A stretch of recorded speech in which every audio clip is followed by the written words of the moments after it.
Hey everybody, I'm on the road again. So this is Bill Giovinazzo, your Stoic pilgrim, and I'll talk a little bit more about that. Off on another pilgrimage. This will be my third pilgrimage, and this time I'm doing something a little bit different.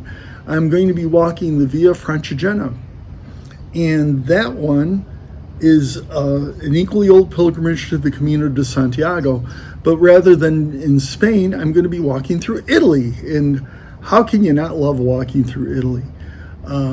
So it's going to be a trek from the Swiss border to Rome. Now, just a thing or two about the Via Francigena. Francigena is basically Italian for the French road. The Via Francigena, the entire pilgrimage, starts in Canterbury, England, goes through France, then Switzerland, and then the last leg of it is through Italy. I'm going to be doing just the last leg of it. Hopefully someday I'll be able to get back to Europe and do the part where you go through France, probably start in Canterbury, but that's a future trip. On this trip, I'll be beginning in San Bernard and walking all the way to Rome.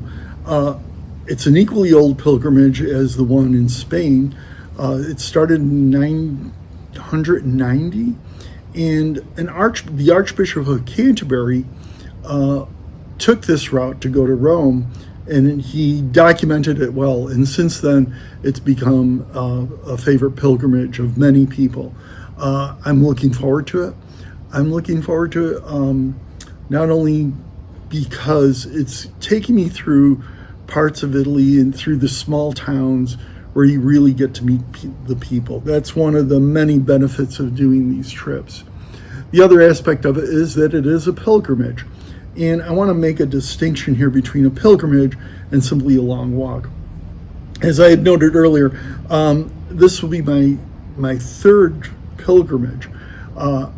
Now, I did do a walk a couple years ago. I walked the Cirque du Mont Blanc. I didn't record it, didn't talk too much about it. Wonderful experience, but that wasn't a pilgrimage. Just walking someplace, just going someplace, isn't a pilgrimage.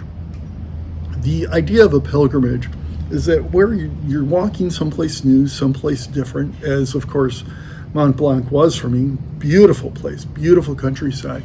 But what distinguished it as a pilgrimage from a pilgrimage was Mont Blanc was about the experience. When you walk a pilgrimage, what you're doing is you're walking with the express intent of growing as an individual. Both of my previous pilgrimages were transformative events, especially the first one. But what you do when you're walking a pilgrimage, you're walking to grow as a person. You're walking to get new perspectives on life. I certainly did that with both my previous pilgrimages in Spain. So the intent here is to grow.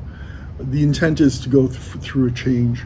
One of the wonderful things about a pilgrimage is that you get out into the countryside, you get out and you have time to think, you have time to contemplate while you're walking. So I'm looking forward to that. So I'm going to be doing this pilgrimage, as I had said. I need to kind of like rush off to the airport. Between me and the airport, there is currently a World Cup game, so that's going to be interesting to see how that has impacted my commute to the airport. We'll see what that does. But one final point, I talked about being the Stoic pilgrim, and I kind of like the name, but the point that I want to make is I'm not a Stoic. I'm a student of Stoicism. I was listening to Ryan Holiday recently, and he was making the point that he's not a Stoic, that he studies Stoicism, that he's learning how to implement Stoicism in his life. And that's certainly true for me. I'm trying to learn how to live more in line with Stoic principles. I'm certainly not a Stoic sage. I'm not that vain or that conceited to think that I know that much. Not even Marcus Aurelius claimed to be a sage. He talked of being a student of Stoicism. And that's pretty much how I see myself, as a student of Stoicism. And as we go through this trip, I'm sure that as I'm walking through, a lot of my contemplations will be on many of the Stoic principles. So I'm sure I'll share that with you along the way.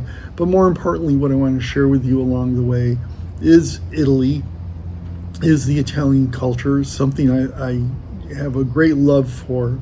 And in the past, I had gone on bike rides through Italy, where I get into the small towns, get into the countryside, get away from the typical tourist locations. And I really enjoy that. I really enjoy getting and speaking with the people and having those experiences. So I'm looking forward to that. I'll share some of that as we go. I'll share some of the places that I've been to. And if you like what I have to say about Italy and Italian culture, check out my book, Italianita, and we'll see where this goes. So please follow along if you like this, and follow along even if you don't like this. What the heck? But if you enjoy what I've been talking about, you can pick up my book, Italianita, available on Amazon, and we'll talk more to you tomorrow or the day after. Depends on when my flight lands. Who knows when you're flying, where you get to, and what days you're there. In any event, excuse me, I have a terrible cough. I just got over a very, very bad cold, so this is going to be interesting, seeing if I'm able to breathe as I walk through these mountain landscapes. In any event, have a great day.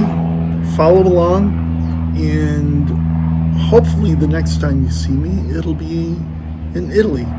This is Bill, the Stoic Pilgrim, signing off for now.